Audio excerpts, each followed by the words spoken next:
Hola, ¿qué tal? Bienvenidos una vez más a un episodio de Ingeniarte. Creo que es el número 26. Mi nombre es Jorge Palacios y el día de hoy tengo otro invitado especial.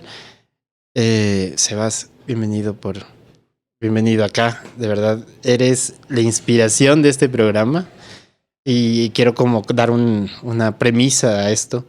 Es que un día Sebas vino acá porque él trabaja en Ambato, ¿no es cierto? Pero vienes acá a hacer ciertos proyectos. Y estábamos charlando porque yo venía de una cierta frustración de tratar de hacer cosas, pero que solo quedaban en ideas. Y hablábamos mucho de cómo presentarse como una persona en redes y demás, y que eso nos cuesta. Y me indicaste justamente dos podcasts que han servido de inspiración para este programa. Y dije, esta es la forma. O sea, para mí, para una persona que no es extrovertida en el sentido de mostrarse en redes todo el tiempo y de decirse a uno, yo soy esto, yo hago esto, más bien como lidiar con cuáles son las herramientas que tenemos ahorita para mostrarnos. Y el podcast me pareció maravilloso. Entonces, después de que lo vi, lo analicé, lo estudié, dije, voy a hacerlo, voy a intentarlo. Y esto son 26 episodios que se han dado gracias a vos. O sea, esa inspiración de decir tienes que hacerlo me valió por todo lo que tú has hecho. Entonces, si quieres darte una introducción a vos mismo de lo que haces y justamente ir charlando de eso sería muy bacán. Así que bienvenido. Gracias Jorge por la invitación a este maravilloso podcast Ingeniarte. Qué gusto ver que ya está caminando el proyecto, ¿no? Y sí. Y sí, recuerdo que hace poco menos de un año, será unos 10 meses aproximadamente, creo que fue por julio del año anterior, conversamos, o por estas mismas fechas, la verdad, no me acuerdo exactamente. Y conversábamos de muchos temas, porque de alguna manera un poco nos parecemos, aunque parezca que no. Por otro lado, sí, tú eres artista, yo soy ingeniero, pero me dedico bastante al activismo. Y creo que el arte es un cierto tipo de activismo, finalmente. Sí, es un activismo. O sea, hablemos de que tú eres un ingeniero ambiental y has sido activista los últimos, ¿qué? ¿6 años? ¿8 años? Más o menos. ¿Cuál ha sido, por qué vino como esta idea de quiero ser activista ambiental? O sea, ¿de dónde viene? Bueno, esto de una preocupación por los problemas ambientales del mundo la tengo desde niño. ¿Ya? Creo que nació, no nació de un punto exactamente, pero sí de varios libros que tenía en la casa o de documentales que veía en la televisión, estos típicos de National Geographic, que realmente te inspiran, o sea, lo maravilloso que es el mundo, la naturaleza. Y al mismo tiempo uno dice, bueno, hay que cuidar toda esta maravilla que tenemos y todo lo que está pasando es muy preocupante. ¿Y por qué no nos estamos preocupando como debemos? Así que ese sentimiento, esa idea fue creciendo poco a poco. Y aunque yo no fui un activista en el colegio y ni en la misma universidad, la verdad, el activismo a mí se me empezó ya más a activar, valga la redundancia, Ujú. una vez que me gradué. Ya. O sea, ya me gradué de la universidad, empecé a trabajar un par de años en algunos proyectos y me di cuenta de que esos trabajos que yo tenía no estaban teniendo el impacto que yo buscaba, ¿no? O sea, Ujú. yo entré a estudiar geografía, es de ingeniería en ciencias geográficas y gestión ambiental, porque quería entender más a fondo estos problemas ambientales y al mismo tiempo encontrar las soluciones a dichos Ujú. problemas. Eso es lo que a mí me motiva. Entonces salí al mundo laboral y todo ese conocimiento que lo adquirí durante tantos años no se estaba aplicando. Estaba haciendo cosas que no tenían un impacto, eran muy repetitivas, eran cosas, seguramente funcionan, o sea, Ujú. sirven, pero yo tenía ese vacío dentro de mí. Ujú. Así que poco a poco fue naciendo la idea de hay que hacer algo más. Y con varios amigos que pensaban similar desde la universidad, pues conversábamos, ellos igual tenían como esta misma preocupación y dijimos, hagamos algo. Así que bueno, ahí nació la fundación a la cual yo pertenezco, que se llama NEO. Y ya son 6 años. De hecho, justo el día de ayer cumplimos 6 años Ah, desde que se legalizó la fundación. qué loco. Ah, por eso Y estaban de far. sí, ahorita estoy como medio sin dormir bien. Estamos. Estamos. Es que coincidió el cumpleaños de Neo de la fundación, también el mío y de una compañera de Neo. O sea, los tres cumplimos el 11, el 12 y el 13 de mayo. Ah, claro, es mayo, fiesta Entonces de Neo, fue, claro. ajá. Y bueno, o sea, por ahí nació el activismo. O sea, un poco algo a nivel interno, individual, como de una sensación de que uno debe dedicar su vida a hacer algo positivo por el mundo en general. Ujú. Y algo externo que era analizar todos estos problemas que se ven en el mundo. Entonces, se combina un poco esas dos cosas y uno dice, al final tengo que hacer algo. Ujú. Yo tuve alguna vez lo conversábamos, más o menos cuando yo cumplí 25 años, o sea, sí me dio una crisis existencial, así bien fuerte, de qué estoy haciendo, o sea, qué estoy haciendo aquí, a pesar que tenía trabajo, o sea, aparentemente tenía una vida normal, que mucha gente pues diría, ¿por qué te quejas, no? Ujú. Pero en el fondo, sí, yo no me sentía bien Ujú. conmigo mismo. Que eso fue el detonante máximo que me dijo, o sea, ¿qué es lo que te sostiene al final en esta vida? Cuando no te queda nada, cuando no te queda nada más, cuando no encuentras el sentido, ¿qué es lo que te sostiene? Y en mí, bueno, fueron dos cosas, mi familia y este sentido de dejar una huella positiva en el mundo. Fueron esas dos cosas. Ujú. Así que dije, este mensaje me ha llegado a mí en este momento de mi vida y hay que hacerlo ahora, no después. Así que ya desde ahí, que ya son 6 años, 7, me he dedicado, pero completamente al activismo como tal. Y, por ejemplo, hay algo que quiero preguntar sin sonar polémico. Alguna vez escuché un comediante que decía, el planeta no necesita ser salvado. Lo que es- los que debemos ser salvados somos nosotros como especie. Y aunque es gracioso, y como lo decía el comediante, me parecía muy interesante. Decía, claro, y de hecho yo abrí un beat porque estoy haciendo stand-up también, sobre el reciclaje. Entonces yo decía, yo no lo hago por, por este instinto de superhéroe, sino por culpa. Porque para mí, yo siento que mi existencia de por sí es una carga al mundo por lo que consumimos, por lo que hacemos. Entonces yo no reciclo para salvar al mundo. El mundo no me necesita, más bien yo necesito que el mundo sea un lugar habitable, no solamente para mí, sino para los demás. Y que no seamos una carga. Yo pienso que nuestra sociedad de consumo ha llevado justamente a que nosotros hagamos lo que hacemos con el planeta para nuestro sustento, que a veces pareciera que no lo necesitamos. Entonces, ¿cuál es la motivación especial, esta huella positiva que tú estás dejando, por ejemplo? ¿En qué consiste? ¿O en qué consistiría para ti?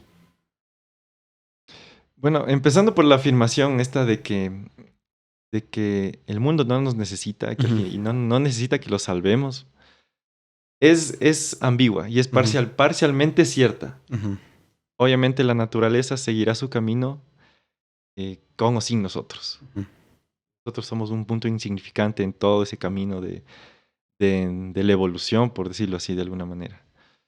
Pero también al mismo tiempo, sí tenemos un impacto. Es decir, si concebimos al mundo, ¿cómo lo concebimos? Como un pedazo de roca que está flotando en el espacio. Si es que lo vemos así, tal vez no interese mucho lo que hagamos. Ujú. Pero cuando nos damos cuenta que en ese pedazo de roca está una cantidad de vida, una diversidad de vida, que son muchos seres vivos, plantas, animales, microorganismos, Ujú. etcétera, a los cuales estamos extinguiendo. Hemos extinguido un sinnúmero de especies. Y cuando vemos esos hechos, nos damos cuenta de que en realidad sí estamos afectando completamente. Tal Ujú. vez al mundo en su globalidad no, pero hay especies que desaparecieron por nosotros. Ujú. Y hay otras que están en camino a la extinción por nuestra culpa. Ujú. Entonces ahí sí se vuelve como un tema súper determinante de que nuestra acción es directa. O sea, estamos acabando con una biodiversidad que ha tomado miles de millones de años en formarse, en aparecer, en crearse. Y nosotros en 500 años desaparecimos una creación de miles de millones de años. Entonces Ujú. ahí es como un poco diferente. Obviamente también nos estamos salvando a nosotros mismos, por supuesto, eso es natural. necesitamos un ambiente sano, equilibrado para poder vivir.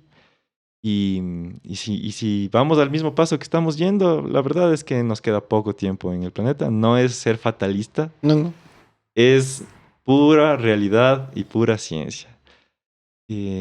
Así que yo diría que lo que a mí me motiva un poco, o sea, obviamente va por los dos lados. Claro, por supuesto, uno tiene ese sentido de supervivencia individual, colectivo, como especie, pero al mismo tiempo de que nuestro pasar por este mundo sea positivo y no nos vayamos llevando. Bueno, si desaparecemos nosotros, que desaparezcamos, pero los demás animales, los demás seres vivos no tienen la culpa de eso. Yo pienso en mi gata, ¿sabes? A mí me encanta pensar en mi gata como la referencia más cercana a la naturaleza que tengo dentro de un departamento en plena ciudad. Y eso y el árbol del frente. Es como, somos las únicas especies de que somos conscientes de nuestra existencia, creo yo. Y ergo de la existencia de los demás. Podemos incluso plasmarlo en palabras, hacerlo en un podcast y hablarlo de eso. Y pienso en mi gata y digo, ¿cómo es que mi gata no se aburre de estar en el mismo espacio todo el tiempo? Y obviamente pienso que ella no es consciente de estar en ese espacio y le sorprende la vida en sí, sin ser consciente de la sorpresa que le da la vida. Pienso que todas esas cosas que nosotros hacemos como bueno, sin desvalorar lo que estás haciendo o lo que vas a hacer o el camino que has decidido hacerlo, ellos no tienen el sentido de culpa. Ni siquiera tienen la conciencia de la vida en sí, pero existen. Yo creo, y estoy de acuerdo contigo, no somos quien para acabar con otras especies que han durado millones de años, justamente evolucionando y llegando a un punto donde llegamos nosotros los humanos y tenemos que desforestar todo para, qué sé yo, comer Nutella. O sea, no tiene sentido que nosotros tengamos tal impacto que desaparezca, pero vuelvo y repito, yo no lo estoy viendo tanto por la culpa que me generaría el que la otra persona no tenga la culpa, mi hecho de existencia, sino cómo hacemos para que nosotros, y eso sería la pregunta, cómo hacemos para que nosotros disminuyamos ese impacto primero desde el individuo y después a la sociedad y cuál debería ser la presión social que nosotros debemos hacer con las industrias que cambien eso, o si debería ser al revés. No sé si me expliqué. Bueno, ¿cuál sería la manera en que nosotros podemos tener una vida menos impactante con el ambiente? Uh-huh. Hay un sinnúmero de acciones, pero la primera empieza desde lo que tú dijiste, Uh-huh. estar conscientes. O sea, si los seres humanos del Homo sapiens es la única especie que tiene conciencia de la existencia, por ahí debemos empezar. ¿No? Tal vez este tema, a veces dicen que nuestro mayor defecto como seres humanos es que pensamos demasiado. Probablemente sea nuestra mayor virtud también, o sea, podemos pensar. Así que, ¿cómo empezamos? Tomando conciencia de que nuestro paso por el mundo tiene un impacto. Por ahí se empieza. Si no tenemos esa conciencia, lo que viene después no funciona. Uh-huh. Y de ahí sí, bueno, por un lado está nuestras acciones individuales, nuestros hábitos, lo que consumimos, la ropa que vestimos, los alimentos de los cuales ingerimos, cómo nos transportamos, o sea, todo lo que está alrededor de nuestros hábitos diarios tiene un impacto. Y ahí podemos analizar un sinfín de temas. Por otro lado, ya está una acción colectiva, es decir, cómo nos organizamos como sociedad. Claro, ahí viene todo este tema de leyes, de Estado, de política, que es importantísimo. Los dos son válidos, no es que solamente las cosas se van a solucionar con la política o solamente con el lado individual, son los dos. Y presionar a las industrias, por supuesto. Aunque, ¿cuál es la mejor forma de presionar? El consumo. Nosotros como consumidores tenemos el poder de decidir. Si es que nosotros dejamos de consumir, eso es lo que les duele a las industrias. Más que hacer una marcha. Pero es interesante. Justo ayer hablaba de eso. Hablábamos de, por ejemplo, Coca-Cola. Decíamos, estúpido y sensual capitalismo que nos ofrece esta bebida, que se acaba todo el recurso potable. Y estaba en una boda, para dar un poco de contexto, entonces nos sirvieron Coca-Cola y es como, maldita sea, rica que es la maldita Coca-Cola. Pero ya no sé si es una cuestión de consumo en sí. Creo que ese lado empecé a pensar como, a ver, conscientemente me están dando agua con azúcar y colorante negro y otras cosas que Dios sabrá que tiene. Y me parece rica y hablamos del marketing. Yo decía, le explicaba a una amiga porque esta amiga es modelo y ella me decía esto de que el público tiene la culpa de consumir de manera sexualizada a las personas que son modelos. Estoy resumiendo, fue mucho más complejo. Y le decía, ¿cómo puede ser culpable el público? Yo te digo, si es que tú no conoces de un producto, no me lo vas a comprar. Es así de simple. Si tú desconoces puedo inventarme, qué sé yo, un foco permanente, que si no lo ofrezco o no saben que existe, la gente no va a tener esa necesidad. Entonces, obviamente no me lo van a consumir. Lo entiendo. Lo mismo pasaría con la Coca-Cola, por ejemplo. Si yo no sé que existe la Coca-Cola, no la voy a consumir. Coca-Cola lo que se ha preocupado es muchísimo de poner su marca en absolutamente todo lado y vendiéndote felicidad. Y decía la responsabilidad del marketing por sobre el consumidor. Si el consumidor no sabe lo que necesita, entonces... Y no haces estos juegos marketeros de tengo que venderte algo. Y utilizo la psicología y un montón de cosas que se ha vendido a través del marketing. Tal vez no lo necesitas. Y justamente son industrias fuertísimas que no es que puedo como decir no consumo. Al final ayer me terminé tomando una Coca-Cola. Y por más consciente que estaba, decía, me gana toda esa estructura que yo como individuo debería pelearle. Y así yo no consuma, pensaba. Igual la gente del restaurante ya compró su lote de Coca-Cola. Y seguramente Coca-Cola ya está estableciéndose en otro lugar y está consumiendo las reservas. No sé qué tanto impacto existe de parte del consumidor hacia las industrias que siguen haciendo dinero con o sin nuestro consumo. ¿Me explicó? O sea, me gusta pensar en el colectivo. Si existe un gran colectivo que no consuma, creo que iría muy de la mano de la política. Si existieran políticas donde digas, ¿sabes qué? Tú puedes ser libre de hacer un negocio, por decirte algo, pero no puedes utilizar los recursos acuíferos de este país. No sé si Coca-Cola existiría. Entonces, yo creo que sí la política puede cambiar cosas fuertes, pero volvemos a un sistema mucho más grande que es el capital, el generar capital. Eso pareciera que sobrepesa todo.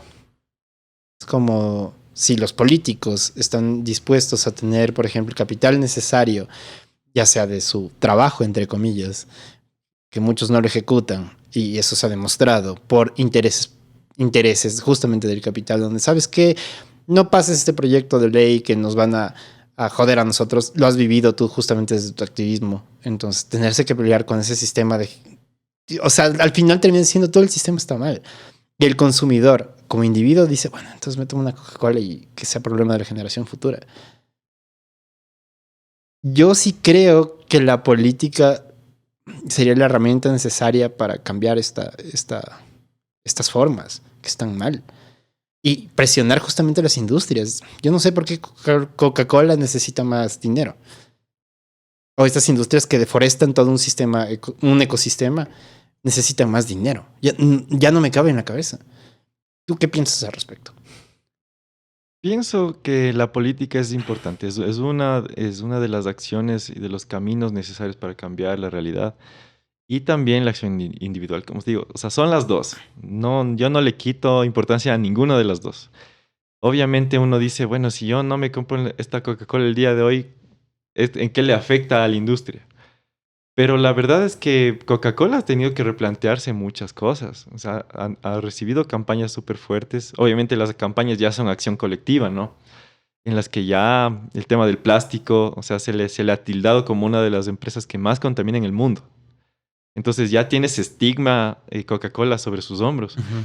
Y al mismo tiempo del azúcar. O sea, una campaña fuerte de que te estás tomando en un vaso, no me acuerdo, 8 cucharas de azúcar creo que es. Y esto sí pegó. O sea, pegó en la sociedad. Entonces Coca-Cola ya se empieza a preocupar. Claro, empiezan a sacar sus Coca-Cola Light y sus alternativas. Uh-huh. Empiezan a hacer concursos a nivel mundial de que le pago $1 millón al que me descubra la fórmula de hacer una Coca-Cola que sepa igual y que no lleve azúcar. Pero bueno, el hecho de que la Coca-Cola ya empiece a hacer eso es porque ya sintió la presión. Presión que vino no de política, sino de, bueno, en este caso sí, acción organizada desde la sociedad.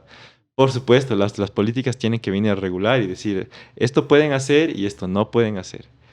Pero solo políticas por sí solas es difícil, ¿Tú crees? completamente. O sea, yo he vivido, o sea, ¿cuántas ordenanzas y leyes existen aquí en este país, por ejemplo? Tenemos la constitución más verde del mundo, se dice.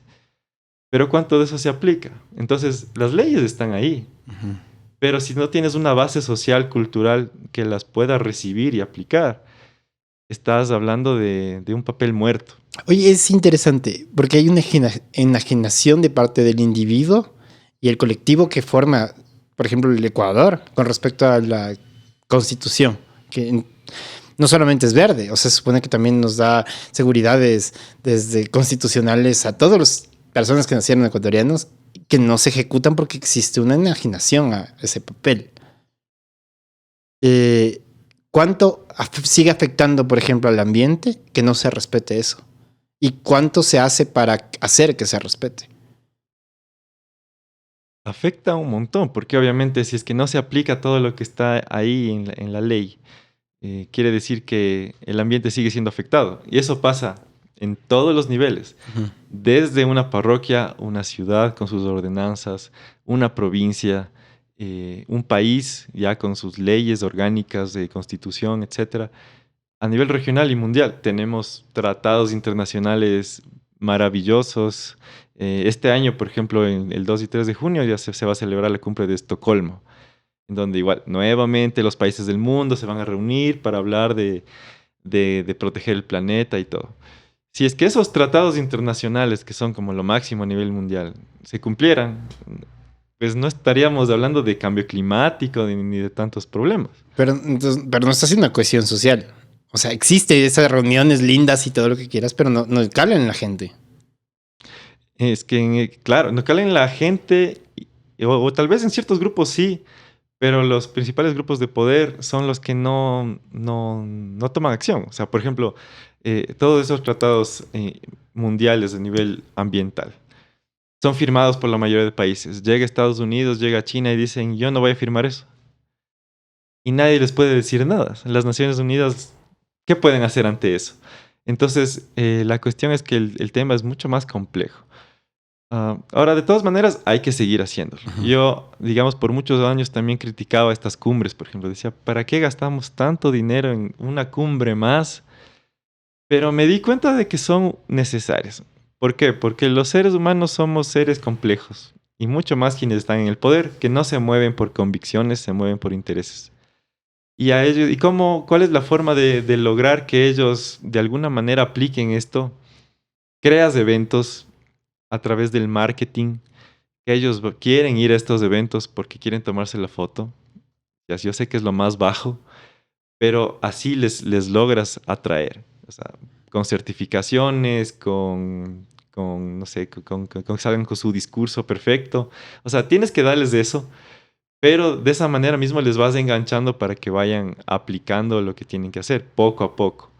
Ahora, no debería ser así, es verdad. O sea, nuestros líderes deberían ser personas que nacen desde la colectividad, que responden a las necesidades, que son los más comprometidos con el cambio, pero el mundo no funciona así, lastimosamente. Entonces, hay que saber jugar con la realidad que tenemos enfrente. Eso es algo que el activismo me ha dado. O sea, yo ya tengo algunos años en esto y como todos al inicio empezamos súper idealistas y que sí, las cosas tienen que ser así, ¿por qué no son así? Etcétera, etcétera. Pero ya en este camino uno se vuelve más pragmático, ¿no? Entonces uno se vuelve consciente de qué es lo que puedes cambiar, qué es lo que no puedes cambiar y cómo tienes que jugar con cada uno de estos temas. Así que, bueno, tu pregunta era cómo estas leyes no se están aplicando y al final termina repercutiendo en el ambiente. Yo lo que O más diría, que nada en la gente. O sea, es como, imagínate que yo te dijera, no puedes matar a alguien. Y vos sales y matas a alguien. Ya. Te importa un carajo el papelito. Que dice, no puedes matar a alguien. Por consenso social, legal. Y eso legal lleva consecuencias, que es ir a prisión, ¿no es cierto? Eh, en teoría eso está manejado, lo que acabo de decir como ejemplo está manejado bajo una ética, una moral social. De esto de por qué voy a matar a otro ser humano, ¿cierto? Pero hay gente, justo el día de ayer me contaron de que posiblemente Sicariato había matado a una persona. Las personas que mataron a esa persona les valió 3 atados. Huyen y esperan no ser encontrados hasta el próximo asesinato. O sea, está hiper retorcido su moral. Por Dios, yo no sé por qué una persona tiene que matar a otra persona. Supongo que es dinero, hay intereses, lo que quieras. Estoy dando un ejemplo full fuerte que nos podría afectar a cualquiera. Hablar de ambientalismo, a veces si es que te metes con una empresa que dentro de sus ha pasado en México, por ejemplo, de si que el sicariato es mucho más común, por ejemplo. Si de manera a políticos se los ha matado porque interfiere con los intereses de una empresa y no se lo puede probar. El papel sigue siendo un papel. Y mi pregunta era, ¿cómo es que nosotros nos podemos apropiar de ese papel? Y decir, esto es parte de mis reglas de juego en el mundo en el que quiero vivir. ¿Cómo hago para yo tenerlo? Y decir, esto es mío. Me explico, porque es mi constitución, porque es el país donde vivo, porque son las reglas de juego donde yo quiero vivir y donde si no estoy de acuerdo con algo, entonces voy a la asamblea y exijo que se hagan las cosas como se deben hacer. O sea, como individuo y parte del colectivo de gente que quiera como formar parte de mí, dentro de los caminos que existen, podrían cambiar algo. Y hablamos del consumo, que estoy totalmente de acuerdo. O sea, sí, el consumo le pega justamente al capital, pero va también de la mano de la política. Pero si yo desconozco, no me importa, vivo de una manera anárquica, es como vivo a mi ley mientras no choque con la ley en el país que vivo y no me hago, no siento que esto es para mí. Y nos pasa mucho a los artistas. No quiero dar números, pero estoy seguro que muchos no saben de la Constitución, por ejemplo, y cómo es que el Estado debería protegernos a los artistas. Muchos ignoramos eso, no nos sentimos parte de, porque estamos preocupados de cómo hago para que mi obra, mi trabajo me dé de comer. Entonces nos enajenamos mucho del Estado, incluso de la sociedad, y trabajamos por nosotros solos. ¿Cómo ves tú dentro del activismo, por ejemplo, que tú te puedes apropiar de esas leyes? De esas cosas que se supone de los tratados y todos los papeles que se hacen para justamente concientizar dentro de vos como individuo y el colectivo para justamente trabajar en lo que haces, que es justamente activismo. ¿Cómo haces para tenerlo y decir esto también es una herramienta para mí? Yo diría que ahí tenemos la responsabilidad, aquellos que ya hemos logrado un poco estar conscientes de esa realidad. Y quienes ya nos damos cuenta de la importancia de las leyes, etcétera, necesitamos transmitir y comunicar ese mensaje a otras personas para que luego ellos a su vez lo repliquen. Uh-huh. Es decir, nos toca a nosotros mismos generar esa conciencia, porque lamentablemente, ¿quién es el que debería generar esta conciencia y este debate? El mismo sistema educativo. Ahora, sabemos que ese sistema educativo está en las peores condiciones, Uh-huh. no solo aquí, creo que a nivel mundial mismo. Y bueno, ahí ya viene otro debate Uh-huh. de cómo cambiar todo este tema. Pero mientras no se cambie el sistema educativo, que en el mismo sistema te empiecen desde pequeño a debatir, ¿no? A analizar estos temas para crear ciudadanos y adultos que ya tengan esta conciencia, ahorita nos toca a nosotros. Ahorita nos toca a los activistas en general. Yo denomino activistas a aquella persona que se mantiene activa haciendo algo nada más. Como que ser líderes de opinión. Esa es la palabra. Necesitamos ser líderes de opinión y eso es lo que yo hago también bastante con el tema ambiental especialmente, que es a donde yo me enfoco. Uh-huh.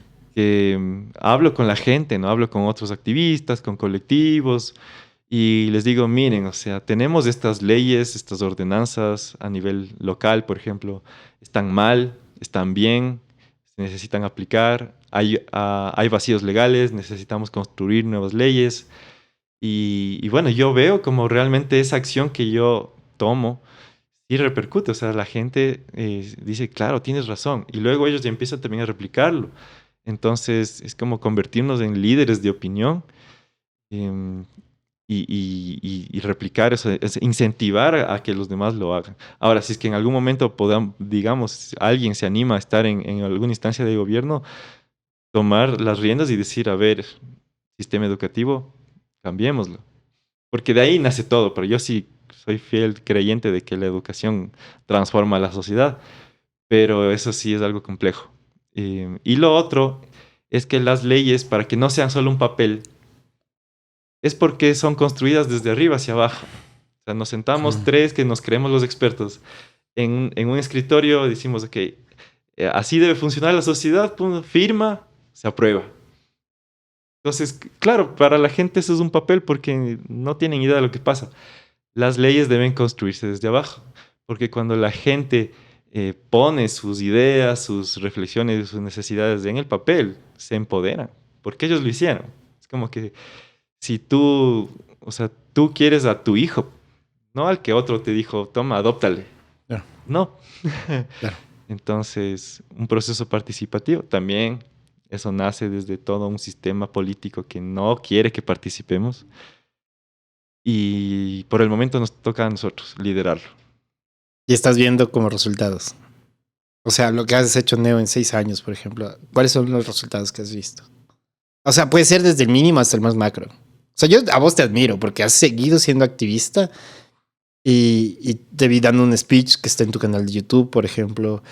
Han ganado premios justamente de su activismo, pero si quisieras narrarnos, sería bacán. Claro, bueno, yo creo que sí hemos tenido resultados positivos y eso es lo que nos paga. O sea, sabemos que el activismo no te paga con dinero, pero te paga con la satisfacción de ver los resultados, de ver los resultados que tal vez todavía no son los que esperamos, pero ya son un camino, ¿no? Lo principal, yo diría que es llegar a la conciencia de otras personas. Sí, sí se logra, por más que a veces hablas de temas conflictivos, que son complejos, y la gente como que un poco se frena, ¿no? No le gusta que se hablen de esos temas porque son difíciles, pero ya vas dejando una semilla, ya vas dejando una semilla y luego te das cuenta que la gente pierde el miedo. Por ejemplo. Hay muchas cosas que no se cambian en la sociedad porque tenemos miedo de hablar. Y otros justo le dices, pero ¿por qué no reclaman o por qué no se dice nada? Y la gente dice, no, es que te vas a pelear con algún familiar, con tu jefe del trabajo, con tu novia, te puedes incluso pelear por temas ideológicos, ¿no? Ujú. Entonces la gente dice, no, mejor no opinemos, así estamos bien. Entonces ahí viene el activismo de los líderes de opinión, que dicen, no, a ver, estas cosas hay que hablarlas.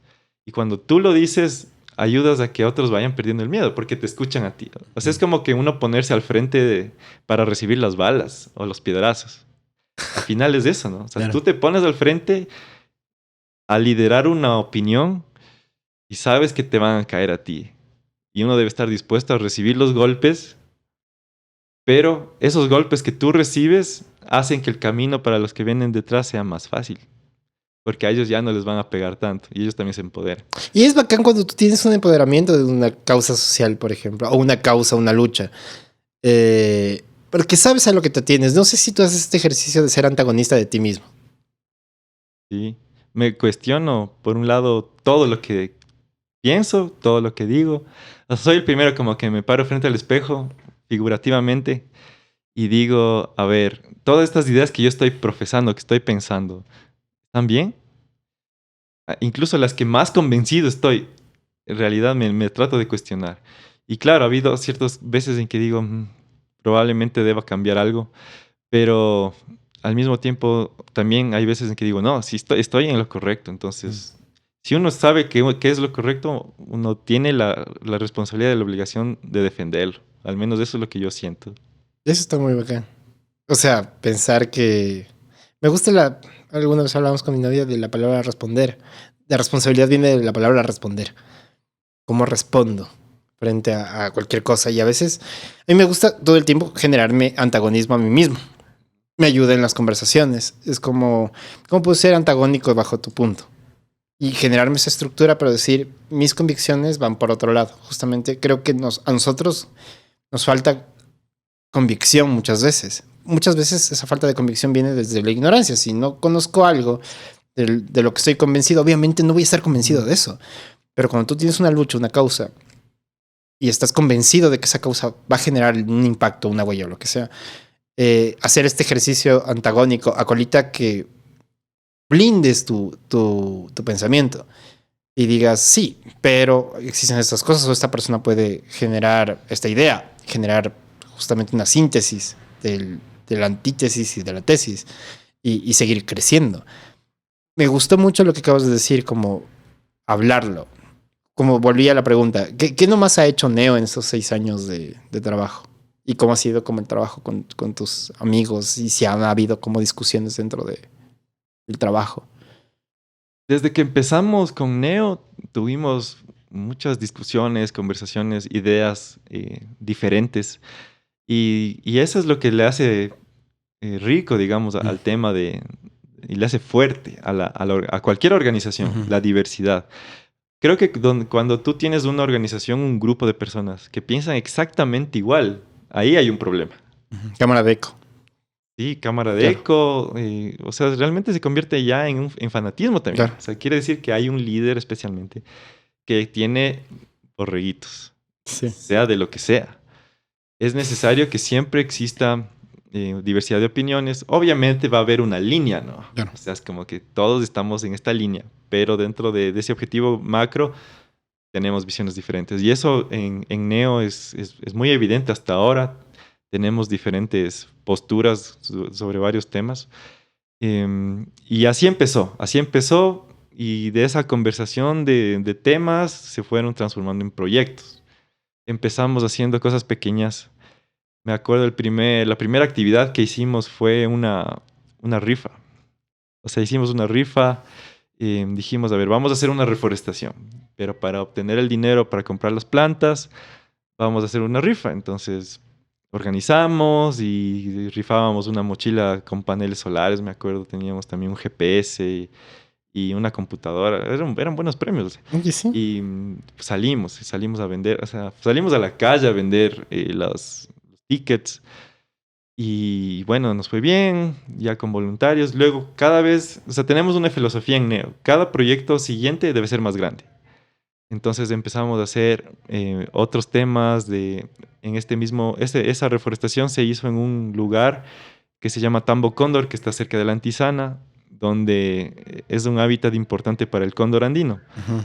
Y ahí plantamos árboles, hacíamos educación ambiental con los niños del sector, turismo comunitario, hacíamos ese tipo de cosas.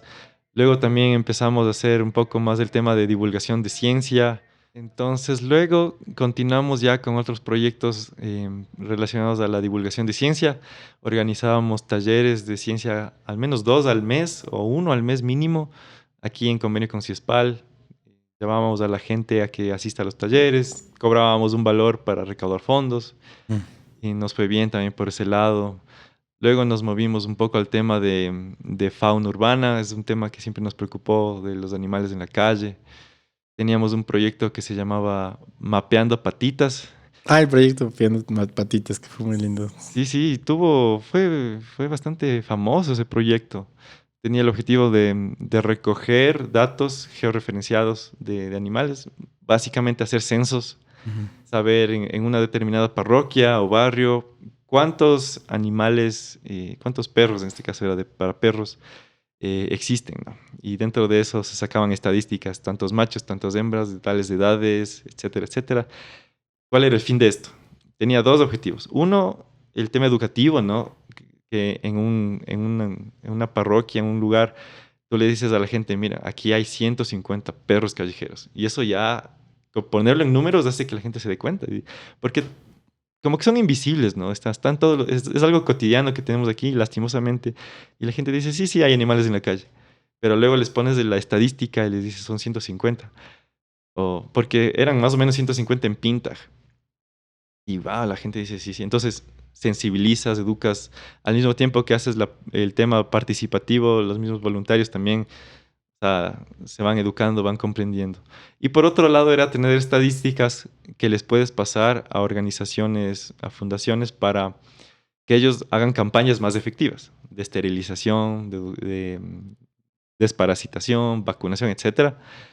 Porque digamos que tú tienes 100 perros callejeros y dices, bueno, vamos a hacer una campaña de esterilización y esterilizas a 90. Aparentemente fue exitosa, ¿no? Pero digamos que esos 10 perros que no esterilizaste eran hembras en estado reproductivo. Entonces, esas hembras van a reproducirse en un año. Prácticamente puedes volver a tener la misma población inicial de perros. Entonces, al tener datos estadísticos muy bien elaborados, puedes organizar campañas más específicas y ser más efectivo con el resultado que buscas de esterilizar, etc. Entonces, ese era el fin de ese proyecto. Lo manejamos en 5 parroquias rurales del Distrito Metropolitano de Quito. Y bueno, fue exitoso. Terminó el proyecto, digamos que tuvo su ciclo. Todavía lo tenemos, o sea, tenemos la metodología, podemos aplicar. No lo hemos hecho porque ha sido complicado buscar fondos. Hacerlo voluntariamente llega un punto en que es demasiado. Entonces, bueno, ese fue un tema de fauna urbana. Después te pregunto con la idea de fondos, justamente. Porque uno tiene el amor a la camiseta y la convicción de hacerlo, pero hay que comer. Ahí es donde a veces uno se cuestiona y pareciera que no puedes vivir de eso, pero ya lo hablamos dentro de un ratito. Entonces, ¿qué más hicieron? ¿Terminó ese proyecto? Terminó el proyecto de Mapeando Patitas y ahí, sabes que yo en ese tiempo vivía en Quito. Yo viví en Quito 9 años más o menos.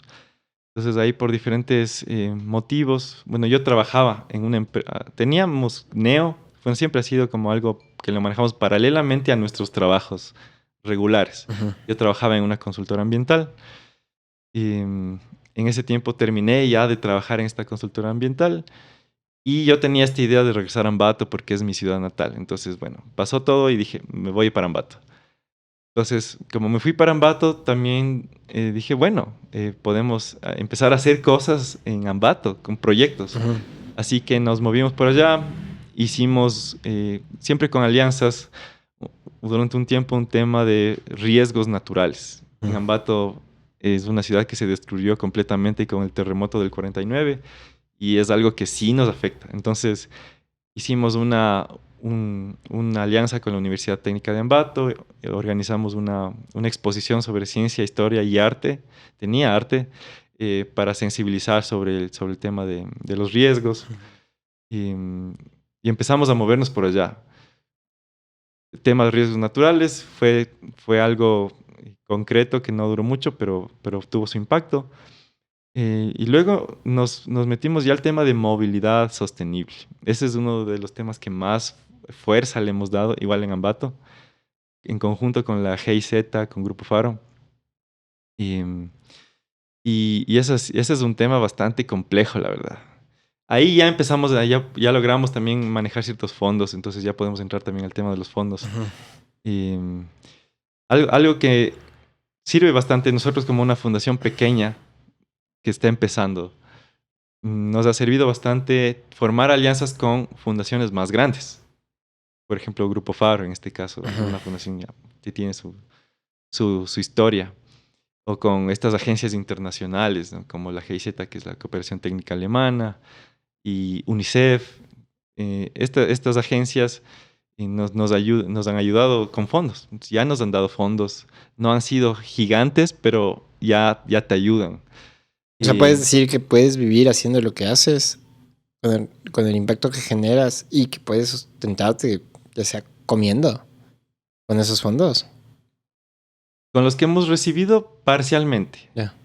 Pero si sigues ese camino, sí puedes llegar ya a fondos más grandes. Uh-huh. Sí se puede. De poder se puede. No es fácil porque necesitas también una historia, ¿no? O sea, mostrar que ya has hecho cosas.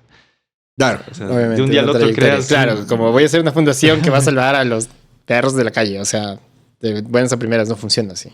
Y las fundaciones estructuradas incluso tienen problemas con eso. Claro. Entonces, o sea, a todos aquellos que se animen a crear algo así, lo que yo les diría es que empiecen a hacer una trayectoria, ¿no? Poco a poco, desde cosas pequeñas, que las vayan documentando, que las vayan archivando en una carpeta, como decir, una hoja de vida organizacional, ¿no? Claro. Y de tal manera que, por un lado, vayas ganando una reputación, te vayas haciendo conocer, y con esto puedas ya llegar a ciertas instancias más grandes y decir, esto es lo que hemos hecho, ya somos profesionales, ya tenemos experiencia, tenemos contactos, tenemos ya un camino, sabemos cómo hacerlo, entonces estamos buscando fondos. Y ahí es más fácil, entonces ahí te ganas la confianza porque sí tiene mucho que ver con ganarse la confianza de estas instancias más grandes y te empiezan a apoyar poco a poco. Entonces es un camino largo, como digo, de un día al otro no pasa, No pasa, pero, claro. pero es persistencia como en todo. Y ya se va gestionando fondos. Al mismo tiempo es muy importante el tema del networking, por ejemplo. Crearon su red social, ¿no? Neo. Sí, ese es un proyecto que es uno de los más nuevos, por decirlo así. Nos pusimos a pensar en algo. Porque para mí me parece justamente genial por el hecho del networking que pueden generar a través de esa red social. Sí, sí, por un lado es útil. Bueno, cualquier red social, por el nombre en sí mismo, Claro. tiene que ver con conectar personas, ¿no? Pero antes de llegar un poquito a eso, quería decir que es importante también que si tú tienes una organización, un colectivo, y mucho más si es una fundación legal, tengas un proyecto que sea tuyo. Porque a veces, bueno, cuando empiezas está bien, ¿no? Empiezas a colaborar con otros. Entonces buscas a otros que ya están haciendo algo y dices, yo te colaboro, yo te ayudo, hagamos algo en conjunto. Y está bien al inicio, como que empiezas a trabajar con otros, pero llega un punto en que necesitas algo propio, o sea, un proyecto que nace de ti mismo, de tu propia organización. Y que también, importantísimo, que no te lo puedan quitar fácilmente. Porque en esto creo que igual puede pasar con el arte, y en el mundo entero pasa, que tú eres el que sacó una idea, ¿no? Y es una buena idea. Y de repente vino alguien y vio tu idea y te copió. Y tal vez tiene una mejor capacidad de implementar esa idea y te gana. Y uno dice, pero era mi idea. Y nos pasó también a nosotros. Proponíamos cosas y eran cosas interesantes. Entonces la gente decía, gracias por darnos la idea. Claro. Y te dicen, a un lado. Hasta un lado. Pero, por ejemplo, en el arte, por ejemplo, se maneja mucho el derecho de autor. O sea, tienes como ciertas protecciones con respecto a posibles ideas. Tienes que registrar. No sé si pasa lo mismo en ideas de implementación, por ejemplo, del medio ambiente. Que sí, por ejemplo, si yo quiero exponer una obra X, como temática X, antes de exponerla, por ejemplo, lo que se nos recomienda es que se registre y puedas, como al momento de hacer el lanzamiento, tengas las protecciones legales del paso. Al final, como nosotros vivimos, o en teoría, los que presentamos una obra, vamos a vivir de esa idea. Entonces, la resguardamos un montón, ¿ya? Incluso hay artistas que les vale tres atados y la sacan y todavía no ha pasado problemas, por ejemplo, de hurto de esas ideas, ¿ya? En el arte. No he escuchado yo de casos. Sé que los hay, no he escuchado. Pasó algo en algún momento con un compositor que habían utilizado su música en una obra, una producción audiovisual. Eso es el mayor cosa, pero como nosotros vivimos de nuestro trabajo y el reconocimiento está en nuestro trabajo, entonces las ideas son ideas. Es quien las ejecuta. Lo que estoy tratando de ser como antagonista de esa misma idea de lo que tú dices es que tan importante es quién ejecuta al fin en sí, porque estamos hablando de ambiente. Entonces es como si yo tengo una idea de un proceso no sé, por decirte algo, se me ocurre un basurero que separe todo por ¿cómo se llama? Por lo que se necesite. Tú solo lo metes ahí, lo separa y te lo recicla de la manera que puedas hacer. Idea utópica. Porque yo considero que todas las personas necesitan ese basurero, ¿me explico? Es una gran idea, por decir algo. Y alguien más dijo qué buena idea y la implementó. Yo creo que sí, o sea, no me importa quién la hizo, sino el fin, más allá del reconocimiento. Al menos que vaya a vivir de ese basurero que hace eso, pero en el caso de la idea creo que se pierde. Es que no lo ejecutas, que es la mayor lección que me diste, ¿cachas? Esto a lo largo termina siendo una copia de otro podcast. Pero es lo que estoy haciéndolo. Es lo que estoy haciendo lo que genera una realidad que a través de las redes se vuelve hiperreal, por ejemplo. Entonces, esto que hemos hablado ahora se volverá hiperreal para la gente que lo vea. Y agradezco mucho a la gente, por favor, suscríbanse. Y igual al canal de Sebas. Neo tiene canal. Estamos en todas las redes, en YouTube también, como Neo Fundación. Después hablamos de las redes. Claro. Pero voy al hecho de la idea. ¿Por qué es tan importante conservar la idea? Si es que lo que funciona es el fin. Depende cómo tú lo concibas. Ya. De acuerdo. Nosotros también estamos conscientes de que al final lo importante es que se haga, ¿no? Porque de que se quede en idea no sirve de nada. Y de hecho, muchas de las cosas que nosotros cuando estamos en reuniones así, lanzamos ideas con ese mismo objetivo. Como que les damos las ideas a otros para que las implementen. A propósito. Ahora, desde el punto de vista tal vez de hacer tu organización rentable, por ejemplo, porque al final es un tema que es necesario. Sí necesitas tener algo que sea tuyo y que te permita tener un valor diferencial con otros. Más, o sea, va por el lado de hacer rentable tu proyecto. Y que a veces también tiene que ver con el esfuerzo, ¿no? Porque tú te esforzaste muchísimo en pensar la idea, en hacerla, en construirla. Puedes pasar meses haciendo algo y después te la quitan. Puedes ser súper, hiper altruista y decir, bueno, al final sirve para el mundo. Claro, sí. Obvio. Pero también dices, bueno, es mi tiempo y mi trabajo. Entonces, no depende. hay protección, no sistemas de protección sobre esas ideas. Y ese trabajo que obviamente está plasmado. Porque uno como artista tiene una idea, puedes hacer una maqueta y hablar del amor, por ejemplo. Hay 10.000 obras del amor. Pero tú dices, no, esta es mi forma de hablar del amor. Pero alguien dijo, no, es muy bacana esa forma. Y terminó siendo su idea. O sea, terminó plasmando su idea. Y al final, quien registra es dueño de la idea. Ya. ¿Ustedes no existe eso? Sí existe, aunque a veces no es tan fácil. Ya. Porque no todo lo que tú creas son obras o son creaciones, sino son proyectos. Ya. Entonces, sí puedes registrar un proyecto como tal, pero el problema es que a veces uno como organización, pues creas 10 proyectos, creas 20. Entonces, ponerte a registrar todos, a buscar propiedad intelectual, no, como que no estás muy enfocado en eso. Entonces es un poco diferente, es un poco diferente.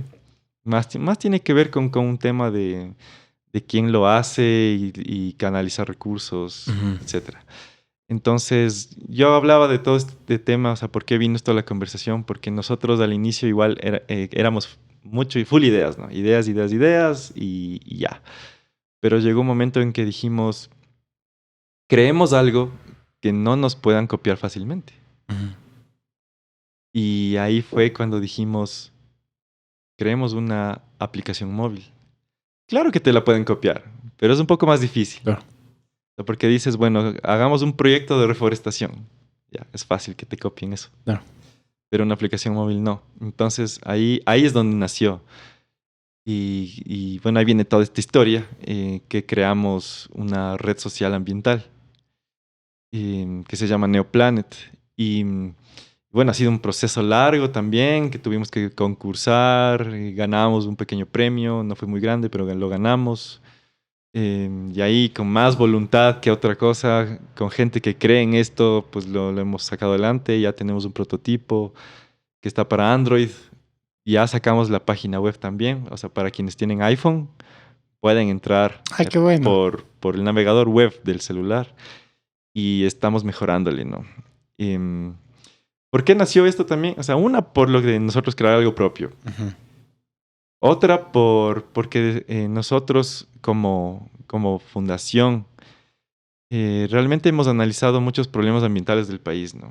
Uno de los principales, que no solo es a nivel Ecuador, sino es a nivel Latinoamérica, a nivel mundial, es que gran parte de la economía, en este caso ecuatoriana, depende del petróleo, de los minerales y de las materias primas. Es decir, es una economía extractivista que tiene un gran impacto ambiental y que tampoco tiene mucho beneficio social o económico. No nos ha sacado del subdesarrollo el petróleo.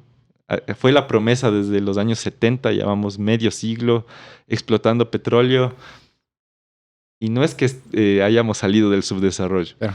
Entonces, nosotros como activistas, somos activistas, estamos de acuerdo en que, por ejemplo, hay que hacer marchas, ¿no? Para protestar en contra del petróleo, de la minería. Pero el punto es que ningún presidente, ni de izquierda, ni de derecha, ni de centro, va a dejar de explotar petróleo porque le digamos que lo haga. Depende de ese dinero. Más del 50% de la economía ecuatoriana depende del petróleo. Entonces, ¿cuál es la alternativa? La alternativa es encontrar nuevas fuentes de ingreso económico para el país, diversificar la matriz productiva. ¿Cómo diversificamos la matriz productiva? También es la pregunta. Nosotros creemos que la innovación es el camino. O sea, innovación pensándola como ese proceso que no solo busca crear cosas nuevas, sino aplicables y que estén dentro de las necesidades del mundo. Entonces siempre decimos, ¿por qué solamente los países desarrollados deben ser los que crean las startups? Cosas que cambian el mundo y aquí seguimos sin esa mentalidad. Así que dijimos, bueno, creemos la siguiente red social que cambie el mundo aquí. O sea, TikTok, Instagram, Facebook nacen en países desarrollados. TikTok es de Asia. Facebook, bueno, es de Norteamérica, etc.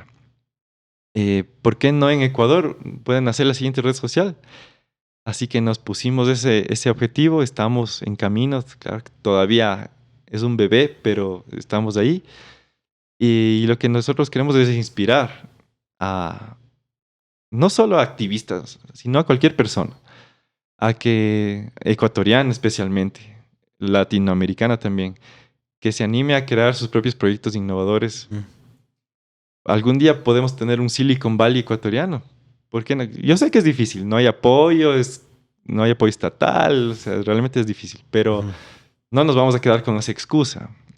Entonces, si realmente aquí en el Ecuador se crearan, no sé, 100, 200 startups al año, en unos cuantos años la matriz productiva empieza a cambiar.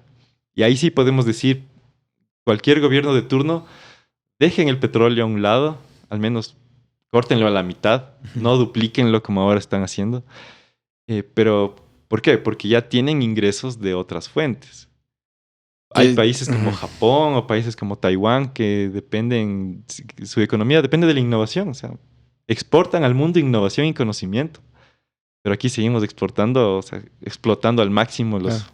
Y pasa en Latinoamérica en general, como esta idea de que somos productores de materia prima para que las potencias nos lo vuelvan a vender como necesidad y procesadas. Es el juego, ¿no? Claro, como se dice, vendemos maíz y nos revenden humitas.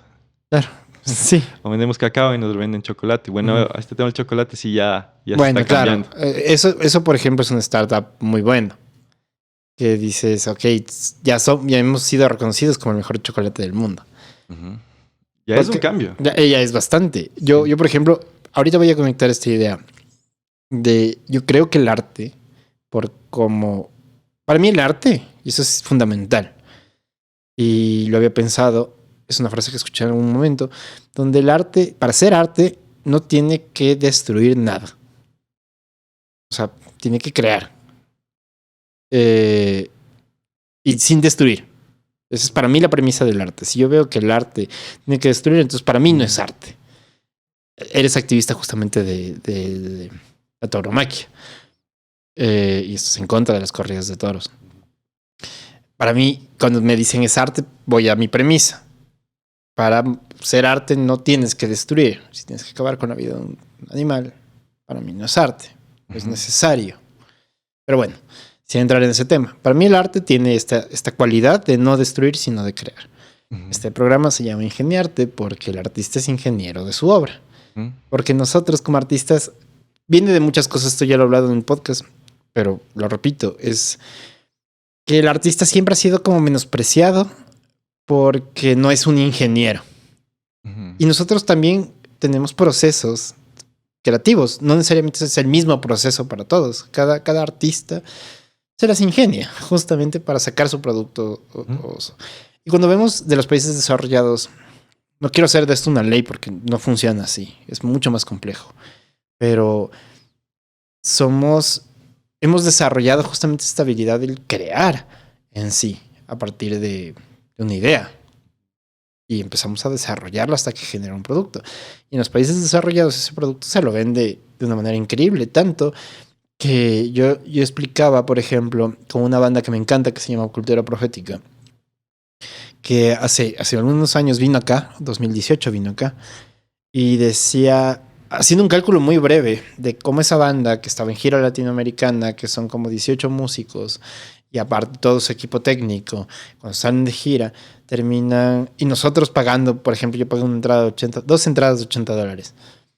Eh, y, y fue un aforo de creo que 5,000 personas, no estoy seguro.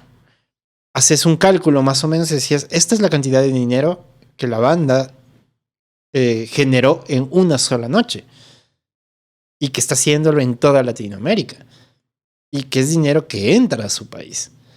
O sea, no quiero reducirlo tanto, pero digo, es dinero, me explico. Y cuando tienes, en ese país tienes muchas propuestas artísticas para países que pueden consumir arte y que lo ven necesario dentro de su cultura, entonces cada vez que tú quieres hacer un proyecto, vas a hacer una startup.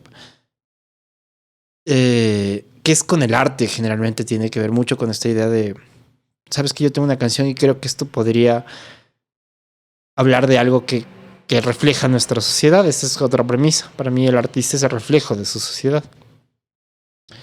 Y ¿qué es lo que pasa? Y eso es lo que quería conversar contigo. Es como, ¿cómo es que nosotros como artistas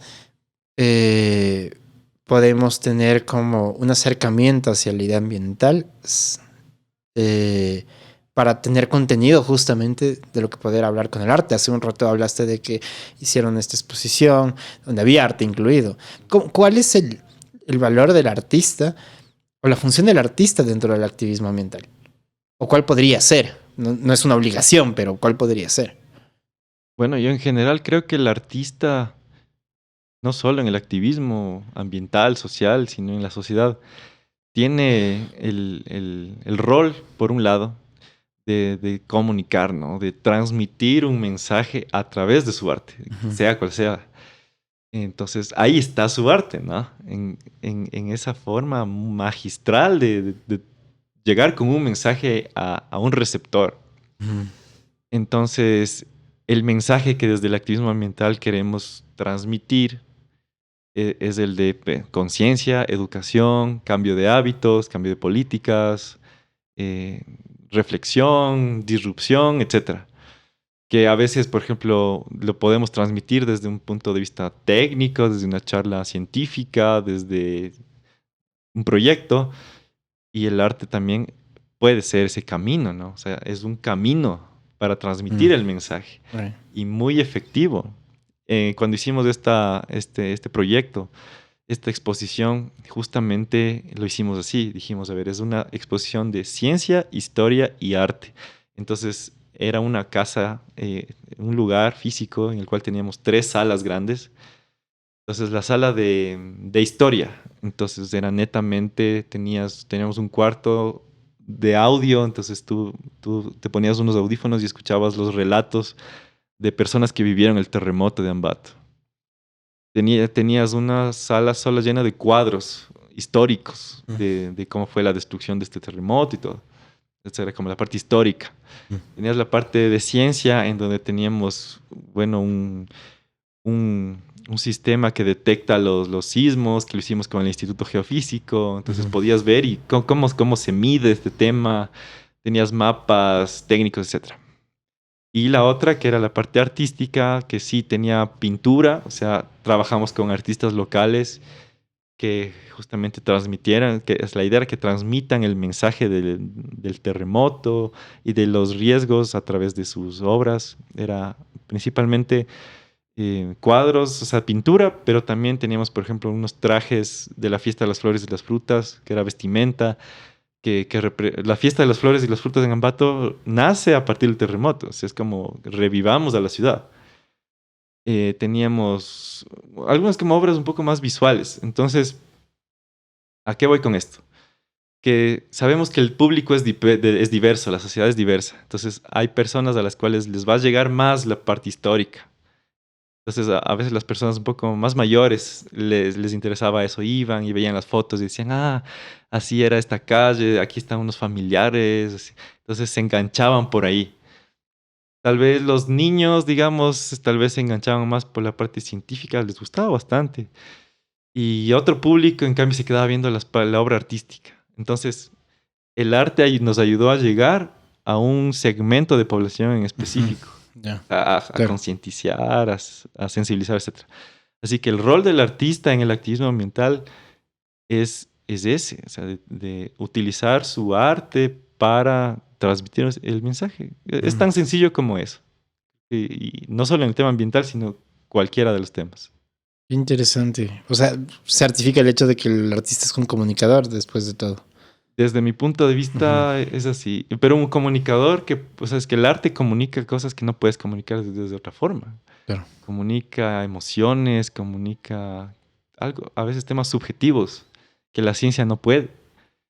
Claro. Entonces, claro, y hay gente que o sea, tú le das una charla científica y se van a aburrir, se van a dormir. Ujú, Pero una obra puede ser música, puede ser pintura, claro. puede ser teatro, puede ser cine. Llegas. El cine, tan potente Claro. que es. Sí, para mí el mayor de los artes. O sea, para mí. Utiliza todo, o sea, utiliza todo justamente los canales de arte para mostrarte algo y termina llegando a un montón de gente. Es complejo también el cine, pero Pero, por bueno. ejemplo, yo al inicio del podcast me preguntaste de dónde nació lo mío. Y te decía, nació, por ejemplo, de algunos libros que yo tenía en Ujú. casa, que cuando yo era niño, ¿no? Eran más de dibujos, ¿no? Ilustrativos. Y pues, ¿quién hizo eso? Un artista. Claro, seguramente fue un equipo interdisciplinario, Claro. ¿no? Pero fue un artista, entonces yo me pasaba así leyendo, pero más que leyendo, viendo los Ujú, dibujos, tenía uno de reptiles, de animales, así me acuerdo. ujú. Igual estos documentales en la televisión como este del Steve Irwin, todos estos Ujú. que iban a la naturaleza. O sea, eso son documentales, ¿no? O sea, no sé si se diría cine, pero son documentales Bueno, sí, sí. televisados. Y de hecho el documental tiene su Sí, artístico. O sea, sí, total. Ajá. entonces ellos lograron en mí, o sea, artistas crearon un activista. O sea, Ujú, ellos lograron sembrar en mí la semilla de la conciencia, digamos. ujú, Que después la reforcé con mi carrera universitaria, o sea, con la ciencia como tal. ujú. Pero la ciencia no fue la que sembró en mí eso, sino fue el arte probablemente. Qué loco. Y volvemos a leer. Bueno, algo que se habla siempre en este podcast es la importancia del arte. Y a veces no se lo visualiza. No eres consciente justamente de algo que hablaba justamente con el Cucho que la semana pasada es cómo es que el arte demostró que nos salvó psicológicamente de la pandemia. O sea, de repente estábamos teniendo que consumir cosas porque no podíamos salir. El arte tiene un valor que, volviendo a la idea del startup como una vía económica plausible, que puede demostrarnos y ponernos en el mapa, pero que sea congruente. Y algo que me gusta mucho a mí del arte es que debería ser integral. O sea, que no solamente solo sea un aspecto económico y que digas, ah, solo es música vendida, sino que, ok, pero ¿cómo es que mi mensaje cambia? No cambia el mundo, pero generaría un activista, por ejemplo, que sí es necesario. Yo cuando decía que enseñaba música era porque yo no quiero más músicos, yo quiero gente que sea un poco más sensible al arte. Nada más, esa era mi función como profesor. Y es bacán cuando te das cuenta en tu paso por la vida como quién influyó para ser quien eres y qué es lo que estás haciendo y cómo dentro de todo terminas influyendo en los demás. Ya te digo, y volviendo al primer punto, este podcast no hubiera salido si no hubieras venido a conversar conmigo. por todo ese bagaje que tienes. Y seguramente la gente que ha escrito por el podcast diciendo que está bacán, que está chévere, que les gusta, no solamente les entretiene, sino les deja algo, es como, yo soy muy agradecido. Y te lo debo a vos. Mi bro, para ir cerrando, ¿dónde te encontramos en redes ahora sí? Si tienes algo más que decir, por favor. Bueno, a ver, en redes, por un lado, a nivel personal estoy como Sebastián DBLS, que son Sebastián Dávalos. Estoy en todas las redes y no tengo mucho ahí todavía. Y a nivel de la organización que yo pertenezco, se llama Neo, estamos como Neo Fundación. Facebook, Instagram, TikTok, YouTube, Twitter, no, bueno, ahí más o menos le movemos, no somos, ahí nos falta. Yeah. Pero estamos así. Nuestra página web, www.neo.org.es.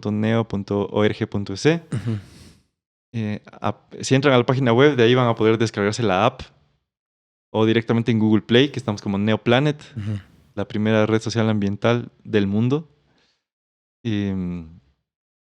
Y les dejo el intriga para que vean qué hay en la red social. Ahí van a encontrar muchas sorpresas. Mensaje final, bueno, creo que hay muchos temas que nos encantaría seguir conversando. O sea, yo cacho que ya esto va a repetirse. Sí, Me gustaría que para la próxima tengamos como puntos específicos que, como vuelvo y digo, el programa es ingeniarte. Entonces quiero saber cómo, como artistas, podemos entrar en cierta idea de activismo social y la importancia, por ejemplo, de esos temas que justamente yo desconozco. Empecé con una premisa de el planeta no nos necesita. Nosotros necesitamos del planeta. Que diría, ok, pero sí puede ser considerado con las demás especies, por ejemplo. Saber eso ya es un plus para una obra, por ejemplo. Estoy justamente trabajando con un amigo, justamente con el Instituto Geofísico, sobre un proyecto ambiental, de concientización ambiental a través del arte. Y bueno, según vaya pasando, se irá hablando al respecto. Pero está bacán. Y es a través de la charla científica donde pasa a través de nosotros como artistas y decimos, ok, eso es lo que podemos hacer. Y se vuelve interesante. Entonces me gustaría como topar esos temas específicos para poder ver qué se desarrolla dentro de una posible obra. Me gustaría. Así que, ¿sabes? Sebas, esta es tu casa, ya sabes. Y podemos charlar igual, fuera de cámaras, y que la gente te siga. Claro, claro. Y bueno, como mensaje final, ciertas ideas que me quedaron. Cómo el artista puede colaborar con el tema ambiental. Justo la palabra colaboración. Creo que los equipos interdisciplinarios son la fortaleza. Entonces, tal vez como artistas por sí solos digan no sé qué hacer todavía.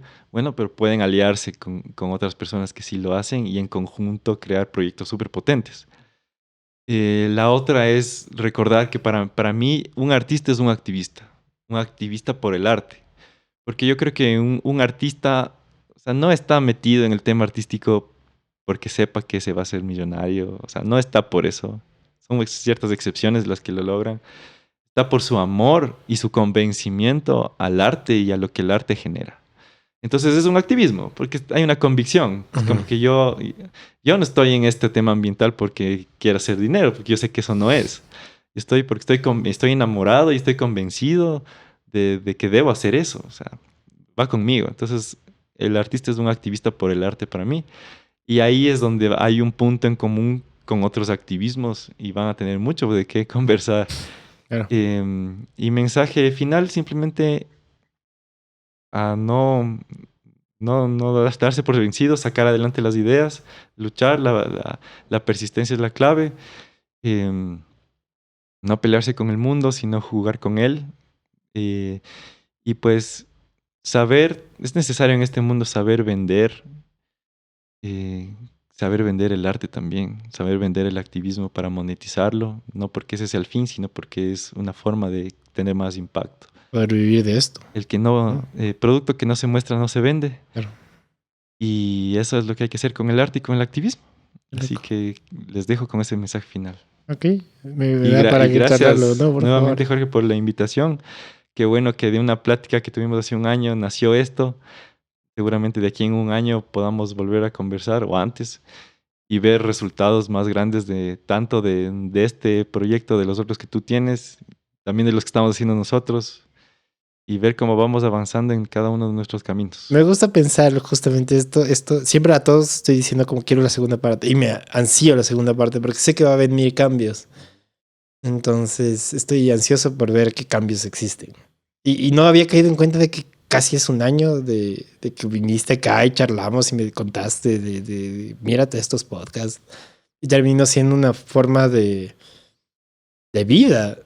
Tener como un momento a la semana donde sé que voy a hablar con una persona que me parece interesante y termina siendo una plática y más que una entrevista o simplemente una conversación. A veces es dialéctico, a veces es una conversación, a veces es de todo. O sea, me encanta este momento donde puedo disfrutar de la charla con otra persona, porque creo que como humanos nos olvidamos de hablar con las personas. Estamos chateando, estamos como enajenados justamente por este tipo de realidad. Pero de repente yo siento que tengo la suerte de poder decir, oye, brother, ¿quieres venir al podcast? Y sé que ese momento de la semana tengo una charla, un cafecito y Claro. un buen momento. Y esto también no se diera sin la gente que está siguiendo. Así que yo, si es que lo han visto, por favor, suscríbanse. Que esto, lamentablemente, para bien o para mal, llega a través de los suscriptores por posibles intereses. El algoritmo funciona así. Y es bueno que se suscriban, comenten si les gustó, lo que piensen está muy bien, tanto en las redes de Sebas como en las mías. Y nada, nos vemos en la próxima. Topes.